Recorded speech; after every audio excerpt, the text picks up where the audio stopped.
Hello नमस्कार my dear students.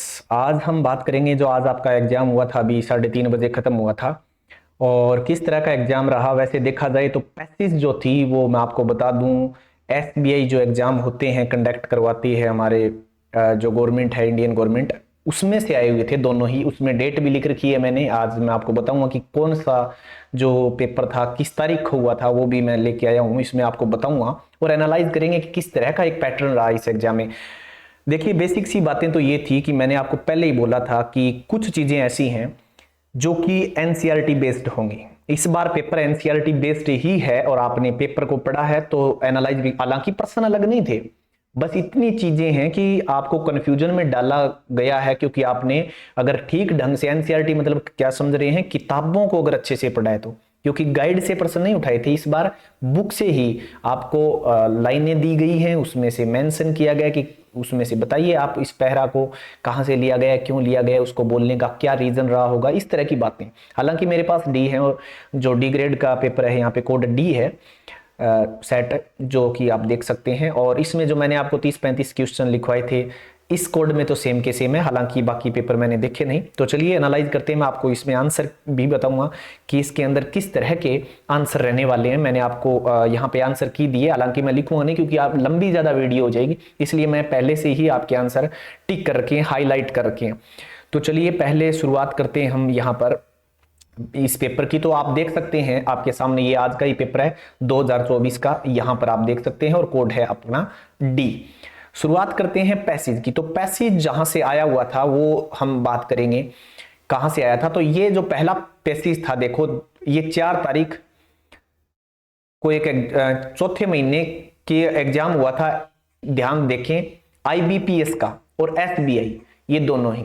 तो यहां पर जो चौथे महीने में एक एग्जाम हुआ था 12 तारीख को 2021 में, ये सेम आईबीपीएस के अंदर भी आया हुआ है पैराग्राफ, और वहां से ये सेम का सेम यहां पर भी पुट किया गया। तो आप लेवल का अंदाजा लगा सकते हैं, लेकिन मैं ये नहीं कहूंगा टफ है। मैं हमेशा कहता हूं कि आप जब 12th कर रहे हैं तो आपको एनालाइज, यानी ये नहीं होता कि 12th के बच्चे कुछ नहीं कर पाते, देखिए इतना टफ नहीं है, लेकिन हम जिस तरह से पढ़ते हैं वो पैटर्न गवर्नमेंट नहीं चाहती कि आप उस तरह से पढ़े। मतलब आपको चीजों को एनालाइज करना आना चाहिए, एक नैरो माइंड के साथ नहीं जाना चाहिए, एक्सटेंसिव रीडिंग होनी चाहिए आपको, ठीक है। तो देखते हैं इसके आंसर क्या थे, आपने पढ़ा होगा और ये कुछ आंसर दे रखे हैं मैंने, तो आप पहले से ही बता देता हूं ये, क्योंकि कुछ खालिस्तान भी आए हुए हैं। तो ये जो 10 नंबर क्वेश्चन है उसका आंसर है इसी पैसेज का, ये वाला, जिसका अर्थ नया भी होता है। इसका शायद उन्होंने पूछा भी है कि इसका वर्ड मीनिंग क्या है, ऐसा कुछ भी आया है, वो हम बाद में डिस्कस करेंगे। 2 नंबर पहले में है जो 10th क्वेश्चन का आंसर, ये इतना ही था, जस्ट आपने कितना लिखा है आई डोंट नो, और इतना ही लिखना चाहिए, जितना पूछा है उतना ही लिखना चाहिए। बेवजह का टाइम खराब हमें नहीं करना चाहिए जब भी हम लिख रहे होते हैं। उसके बाद अगर हम बात करें तो ये है अपनी चौथी पैसेज। इसके अंदर ये जो 8 नंबर जो क्वेश्चन है उसका आंसर है इस पैरे का, जो पहला क्वेश्चन हम डिस्कस कर रहे हैं और पहला ही भाग है। चलिए दूसरा पेज निकालते हैं। उसके बाद है ये देखिए, यहां पर 7 नंबर क्वेश्चन का आंसर, ये है 7 नंबर क्वेश्चन का आंसर मॉनिटरिंग वाला, और मैंने यहां पर हाईलाइट कर रखा है, आप आराम से इसको क्वेश्चन को हल कर सकते हैं। ये आपका आंसर था अगर आपने लिखा है तो। अब आते हैं इन क्वेश्चंस के ऊपर जिसमें ऑप्शन थे। तो पहला क्वेश्चन जिसमें पूछा था, तो उसमें पूछा था कि इसमें क्या सही नहीं है, तो इसमें जो आंसर बी था ना वो कहीं पर भी मेंशन नहीं है आपकी पैसेज के अंदर। सो दैट्स वाही कि आपके ये सी वाला, डी वाला और ए वाले आंसर गलत हो जाएंगे और बी बिल्कुल सही आंसर होगा। आफ्टर दैट अगर हम बात करें सेकंड क्वेश्चन की, तो सेकंड जो इसमें पहले क्वेश्चन का भाग था, इसका जो आंसर है वो रहेगा डी, ओनली बी एंड सी, ठीक है दोस्तों।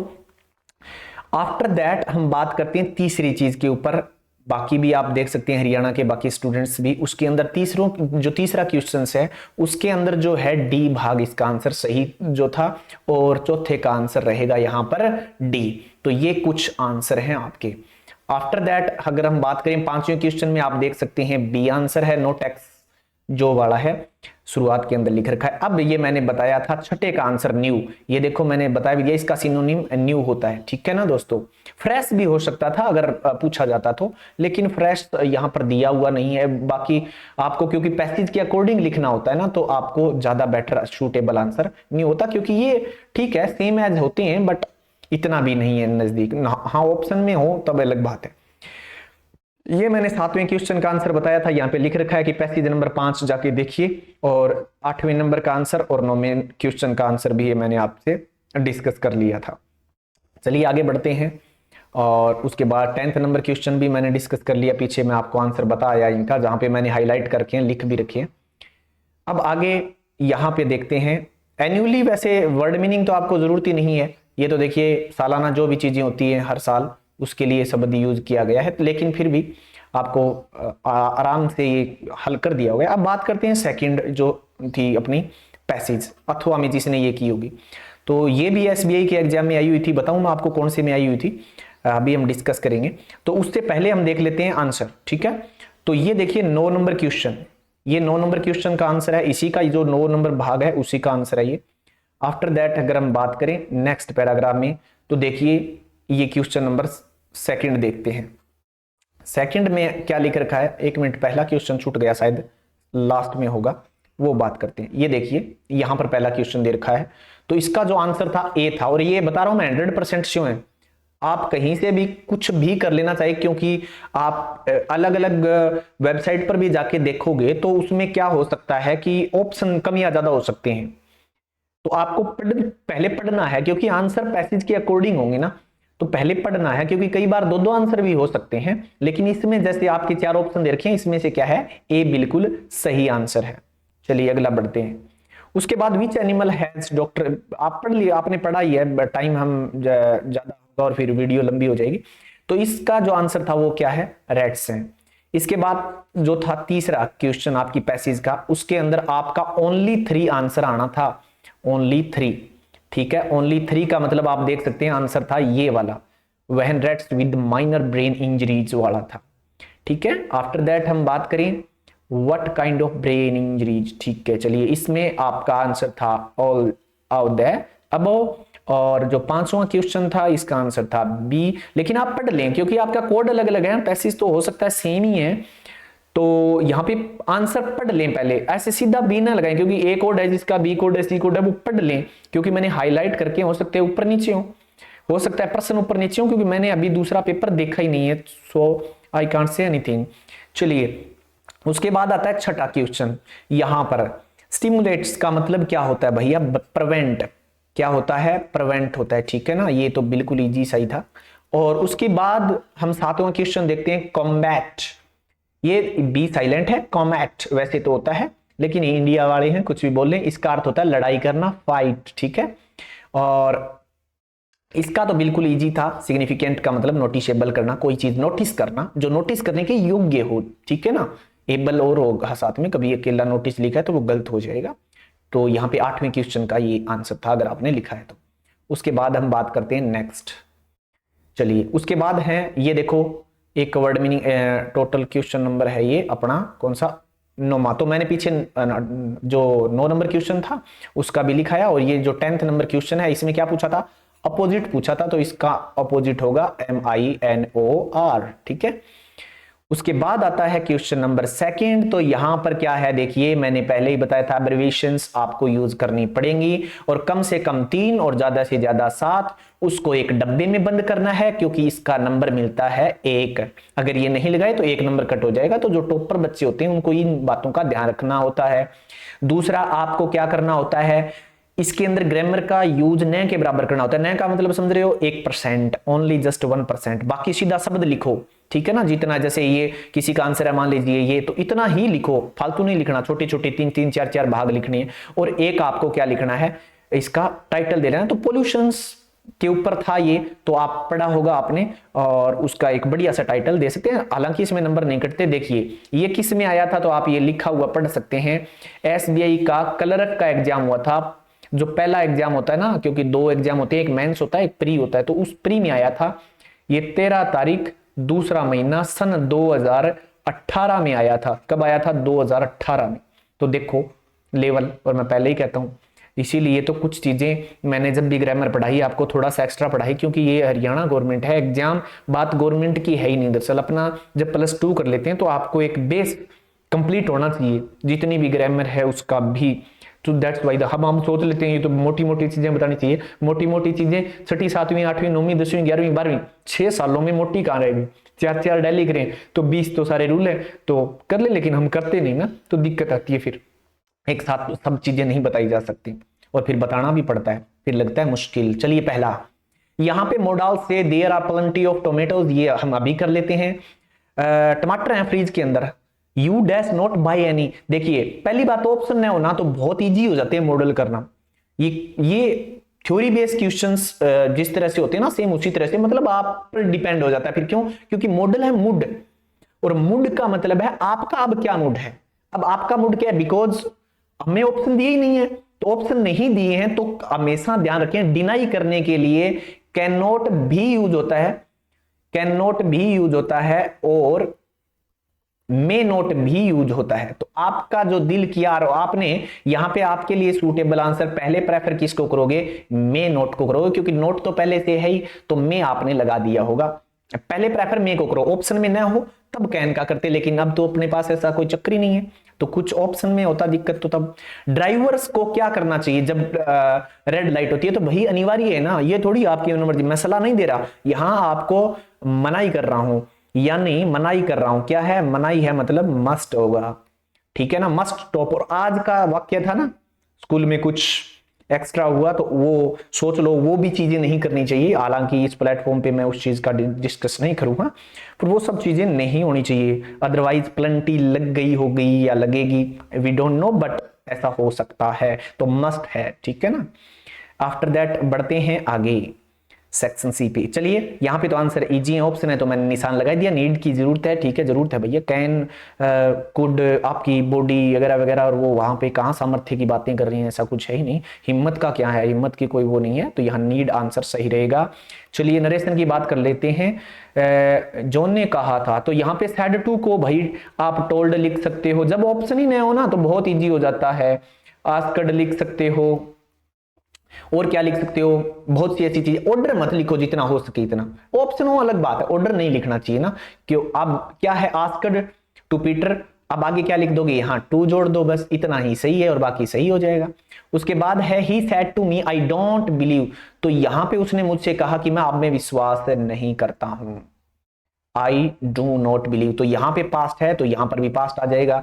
आई का क्या कह कौन रहा है, ही कह रहा है, तो यहां पर आई की जगह तो हो जाएगा ही, क्या हो जाएगा ही, और डू नोट किस में चला जाएगा पास्ट में, तो डिड नोट हो जाएगा, ठीक है। और आगे यू की जगह क्या हो जाएगा, ये देखो यू ऑब्जेक्ट है तो मी का ऑब्जेक्ट मी होता है भाई, ही डिड नोट, ये बिलीव आ जाएगा और लास्ट में क्या आ जाएगा, मी आ जाएगा, ठीक है।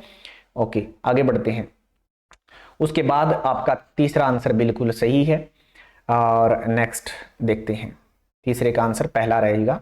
उसके बाद क्योंकि एक और देखो, ऐसे प्रश्न को तो बहुत इजी हो जाते हैं ऐसे करने वाले, क्यों, अब मैं अगर करता किस तरह से करता, देखिए पहली चीज है यहाँ पे इज है, तो पहली चीज तो देख लो यहाँ पर जो इज है, अगर इज कहीं पर है तो ये ऑप्शन वैसे ही गलत हो गया, यहाँ पर भी इज है ऑप्शन गलत हो गया, बचे ही दो, यहाँ WERE है तो भैया the post office, article the post office, ठीक है, तो यहाँ पर आवाज आ जाएगा, ये वर्क थोड़ी आएगा, where the post office work, office थोड़ी है ना, प्लूरल थोड़ी है, सिंगुलर है। अगला पढ़ते हैं। सेल्डम आ गया प्रेजेंट सिंपल, कभी कभी होती है, आदत है, जो प्रेजेंट पास्ट फ्यूचर में तीनों समय में कोई बातें हो तो वो तो फिर आपको पता ही है प्रेजेंट सिंपल में होती है, तो इट के साथ तो हमेशा एस वाली वर्ब आती है, तो इसके पीछे एस और जोड़ दो, ठीक है ना।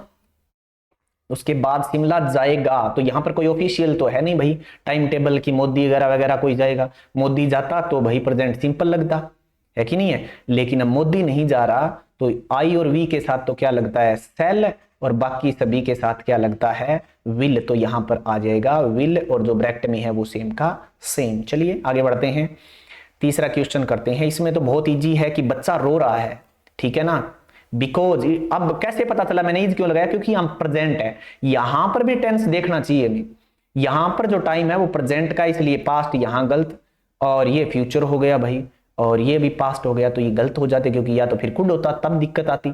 तो वो रो रहा है क्योंकि उसकी माताजी है ना, वो उस बेचारे को मिल नहीं रही है, कहीं इधर उधर है, ठीक है, भैंस बांधने गई होगी, चराने गई होगी, जो भी है, लकड़ी लाने गई होगी, कुछ कर रही होगी, बच्चा पीछे से छोड़ गई, बुला गई, अब मारा बांग बैठे, चलिए, change the voice of the following sentences. अब पहला जो क्वेश्चन है ना वो बहुत बढ़िया क्वेश्चन है, इसमें मैं कुछ एक्स्ट्रा बता सकता हूं आपको, बट आपने कैसा किया होगा वो मैं बता रहा हूं, और आपका सही भी होगा क्योंकि ये दो तरीके से हो सकता था। एक तो यहां पे क्या हो सकता था, यूर बैग तो पहले आना ही था, ठीक है ना, यूर बैग ये तो पहले आना ही था, और यूर बैग, फिर क्या था यहां पे सेकंड फॉर्म है, तो सेकंड फॉर्म को किस में बदलते हैं, वाज, और फिर आ जाता नोट, और फिर आ जाता टेस्ट। अब आपने इतना लिखा तो भी सही दे देगा बोर्ड वालों, जो भी बोर्ड में कोई एग्जामिनर है अच्छा चेक करने वाला, लेकिन क्योंकि बाय के साथ लिखना जरूरी नहीं होता जब नो बडी एनी बडी वगैरह वगैरह आए। लेकिन एक और सुनो, यहां पर मैंने नोट क्यों लगाया है, क्योंकि यहां पे नो बडी लिख रखा है, ठीक है, तो यहां पर फिर मैं नो बडी नहीं लिखता, बाय एनी बडी लिखता। अगर आपने नोट लगाया है तो क्या लिखता, एनी बडी। यहां पे अगर मैंने नोट लगाना चाहता हूं, मैं ये बता रहा था, मैं नई बात, लेकिन सुनो मेरी बात, अब आपने यूर बैग वाज, ठीक है ना, यूर बैग वाज टेस्ट, ठीक है, बाय नोबडी। अब ऐसे कर दिया तो भी सही है, टेंशन ना लेना, दोनों ही आंसर अपने आप में सही है। चलिए आगे बढ़ते हैं। You must ask your parents, तो यहां पे यूर पेरेंट्स पहले आ जाएगा, ये पहले आएगा, फिर मस्ट आ जाएगा, मस्ट जब भी मॉडल होता है बी लगता है, फिर थर्ड फॉर्म आ जाएगी आस्क, ठीक है ना, और फिर बाय यू आ जाएगा। और यहां पर आंसर ये तीनों ही गलत हो गए, ये पहले वाला सही है, तो देखो कहां पर है, पहला ऑप्शन सही है बिल्कुल, ठीक है। आगे बढ़ते हैं नेक्स्ट। चलिए यहां पे देखिए ई भाग में, आपको तो वैसे टोटल कितने करने थे वो मुझे नहीं पता, पहले में आएगा क्योंकि आर्टिकल दे आएगा, ब्लू स्काई की बात हो रही है, तो भाई स्काई कोई ये तो है नहीं, ये किसी स्पेसिफिक चीज की तरफ इशारा कर रहा है ना, जैसे लुक एट द बोर्ड, ध्यान रखना इस चीजों को समझने की बातें हैं। म्यूजिक भाववाचक संज्ञा है, क्या है, भाववाचक, एक होती है उसके साथ तो एन पक्का लगता है जो गिन सकते हैं, और जब गिन ही नहीं सकते तो कुछ लगता ही नहीं, और यहां म्यूजिक कौन सा वो जिक्र है नहीं, कोई स्पेसिफिक ऐसे नहीं, तो no article is there. After that I gave him, क्या दिया, ये तो पक्का ही आता है ना, ए वाला A1, एन नहीं आएगा बल्कि क्या आएगा, ए आंसर आएगा, ठीक है। वन, वे, साउंड वे देखो। चलिए भाई ये आपने सेक्शन सी आपने पढ़ लिया होगा, मैं इसमें आपको कुछ भी नहीं कहना चाहता, आपने पढ़ लिया, जैसा भी होगा। आगे बढ़ते हैं 11 नंबर पेज पे। चलिए पहला, मैंने एक बात बताई थी याद होगा, मैंने कहा इस बार लिटरेरी डिवाइस आपसे पूछे जाएंगे, तो पहले ही पढ़ लेना ठीक ढंग से क्या होते हैं, और सिमली बिमली तो मैंने बताए भी थे दो चार, बट भाई जैसा भी हो, ये देखो ये वाली जो आपका स्टैंजा था इसमें से इन्होंने क्या पूछा, अलंकार पूछ लिया ना इस बार, तो सही कहा था या गलत कहा था अब आप सोचिए। चलिए पहला क्वेश्चन जो था उसमें क्या था, पर्सोनिफिकेशन, कहां से पूछा, यहां पे, यहां लिख रखा है ये देखो, इसमें ये देखिए, Aunt Jennifer's tigers prance cross the screen, personification मानवीकरण किया गया, ठीक है ना। उसके बाद सेकंड क्वेश्चन के अंदर पूछा है why have the tiger been called Aunt Jennifer's tiger, तो यहां पर क्योंकि उसने खुद बनाया है भाई, और इसलिए ये भी आंसर इसका सही रहेगा, ठीक है। अगला बढ़ते हैं तीसरे नंबर क्वेश्चंस पे, तो ये तीनों, अब एक बात सुनो मेरी बात, हालांकि मैं ऑप्शन पर जाऊं तो तीनों सही लग रहे थे, बट इसमें दिक्कत क्या आई, पहले दो गलत क्यों है, क्योंकि स्टेंजा में नहीं है ना, क्योंकि एक पैसेज का रूल होता है कि स्टेंजा में मेंशन नहीं है, तो फिर आप अपने दिमाग से नहीं, अब दिमाग से सोचोगे तो देखो जो टाइगर है वो किसी से नहीं डरता, ना तो मानव जाति से डरता है ना, अब यहां एनी नहीं दे दिया तो किसी से ही नहीं डरता, तो यहां फिर वुमेन से कैसे डरेगा, तो ऑप्शन तो ये भी सही था, और फिर वो वाक्य है फ्रीली चल सकता है, और फिर ऑल ऑफ दीज, लेकिन यहां नहीं है क्योंकि आपकी कविता में मेंशन ओनली सी आंसर है, तो मैं आपको प्रेफर करूंगा सी आंसर बिल्कुल एक्यूरेट। हालांकि हो सकता है आपकी गाइड में ये दोनों ऑप्शन न हो और हो तब ऑल द अबव हो, बट ऐसा नहीं होगा यहाँ, ठीक है। उसके बाद और हम बात करते हैं चौथे आंसर पर, तो इसमें देखो आपका आंसर है आंट जेनिफर एज टाइगर। पांचवें में जो पूछा है what does the word French, आजादी से उछलो कूदो करो अपनी घमंड में, तो ये प्राउड वाला हो गया, ए आंसर इसका। चलिए आगे बढ़ते हैं, बी जो था भाग, इसमें भी क्या पूछा था, देखिए आंसर तो पर्सोनिफिकेशन के ही आ रहे हैं, यंग ट्रीज, तो अब ट्रीज कब से भागने लगे भाई, उनके कब से पांव होने लगे, तो मानवता के साथ इसका भी यहाँ पे पर्सोनिफाई कर दिया। लूजिंग हर मदर, उसका डर जो था अपनी माता से बिछुड़ने का था, और यहां पे देखो ऑप्शन बड़े घुमा के दिए ना, यहाँ पर ये भी वैसे सही सा लग रहा है, ये भी लग रहा है, लेकिन यहाँ पर होगा आंसर ये। क्योंकि अब ये क्यों हुआ, क्योंकि ये सब बातें भी इसी में ही आ जाती है ना, सारी कंडीशन ही दे दी इसने सारी की सारी। ओलो हाँ ए और बी देता या सी देता तब अलग बात थी, बट उसके बाद चौथा क्वेश्चन देखते हैं। यहाँ पे सी आंसर हो गया और यहाँ पे youth running on the road. ठीक है, चलिए आगे बढ़ते हैं। नेक्स्ट आपकी पैसेज आई थी क्वेश्चन नंबर 8 में, तो पहले का आंसर जो था वो क्या था, इंडिगो लेशन, और इसके राइटर डी हैं। डी का मतलब लुशी, महात्मा गांधी। ये आंदोलन ही पहला था ना। डेडलॉक ब्रोक बिकॉज ऑफ, यहां पर बी आंसर रहेगा इसका। और उसके बाद जो तीसरा क्वेश्चन है उसका आंसर रहेगा डी, इसका मतलब supported by everyone in A group. ठीक है, उसके बाद चौथा क्वेश्चन, चौथे क्वेश्चन का आंसर रहेगा ए। और ये देखो मैंने कहा था एनसीईआरटी बेस्ड, ये देखो पूरी की पूरी लाइन ही चक्के दे दी अगले ने। और चलो निकालो इसमें से आंसर। पांचवा इंडिगोलेशन, और लास्ट में बी भाग देखिए। अब यहाँ पे मैंने हाईलाइट किया कुछ चीजें जब मैं पढ़ रहा था, अब आपको नहीं पढ़ना, आप पढ़ाई 3 घंटा। Why did he join the studio, क्यों ज्वाइन किया था, बनने के लिए star actor, top screenwriter, director, सब कुछ ही तो बनना चाहता था ना, तो इसलिए आंसर डी रह जाएगा। वाई वाज ही डिसअपॉइंटेड, क्यों हुआ। अब इस प्रश्न में देखो मेरा कुछ, मुझे कोई सही आंसर वैसे ठीक नहीं लग रहा, हालांकि आंसर सही है। ये कह रहा है वो नाराज क्यों हुआ था। देखो अब यहां पर हम पढ़ के आए हैं, शायद आपको नंबर मिल भी जाए टीचर्स की तरफ कि ये लिख रहा है कि देखिए स्टार एक्टर बनना चाहता था, टॉप स्क्रीन राइटर बनना चाहता था, डायरेक्टर बनना चाहता था, लिरिक राइटर बनना चाहता था, बट बना कुछ नहीं, जस्ट एक पोइट बन के रह गया। तो निराशा किस बात की हुई कि वो ना ही तो एक्टर बन सका, ना ही डायरेक्टर बन सका, ना ही स्क्रीन राइटर बन सका। तो ये तीनों बातें होनी चाहिए थी, तो यहाँ आर्टिस्ट, डायरेक्टर और ये तीनों में अलग अलग दे रखा है। और फिर सब में कुड नोट तीनों में ये बातें दे दी। तो आप यहां पर अपना खुद एनालाइज करें इसका आंसर। मुझे तो यहां पर कोई सा भी ठीक नहीं लग रहा, हो सकता है मिस प्रिंट हुआ हो। चलिए आगे बढ़ते हैं। उसके बाद है तीसरा question, A bit of poet किसे कहा गया, ऑफिस बॉय को। ही कौन है, ऑफिस बॉय का तो सारा लेसन है। वट वर्क, उसे क्या काम करने को मिला, तो देखो पैसेज में तो ये है, he did the makeup of those who played the crowd. ठीक है, हालांकि इसमें हीरो हीरोइन सारे होते हैं, बट यहां पर ऑप्शन में ये जाना पड़ेगा आपको, क्योंकि हमें स्टेंजा के अकॉर्डिंग चलना पड़ता है ना। और अब रही बात 9वें नंबर क्वेश्चन की, तो यहां पर जो 9 नंबर क्वेश्चन था, ये किताब हमने पढ़ी ही नहीं थी, ना ही मैंने पढ़ाई थी, तो आप अपने अकॉर्डिंग देख लिए होंगे कौन से क्वेश्चन थे। अब मैंने 30-35 क्वेश्चन लिखाए थे, क्या उसमें से इसमें है, लेट्स सी। तो देखो जितने डायरेक्ट कर रखे हैं वो 35 में से 6 आ रहे हैं। आपको सिर्फ करने कितने थे, इनमें 2 में से 1 करना था। और ये तो मैंने जिसने भी हैं, ये देखो डी बी भाग पक्का 50 बार लिखाया था, क्योंकि आना ही था इस लेसन से, एक तो पक्का आना था। और यहां पर ये भी आया था और ये भी लिखाया था, ये भी 30-35 में था और ये भी था, शायद ये था। लेकिन फिर भी अगर 3 है तो भी आपको कितने करने हैं, 3 ही तो करने हैं, आपको चौथे से क्या लेना देना है। तो इस तरह का आपका एग्जाम रहा। आशा करता हूं आपका रिजल्ट अच्छा रहेगा, यही उम्मीद है। Best of luck for your future and our. Thanks a lot, nice for watching, thank you.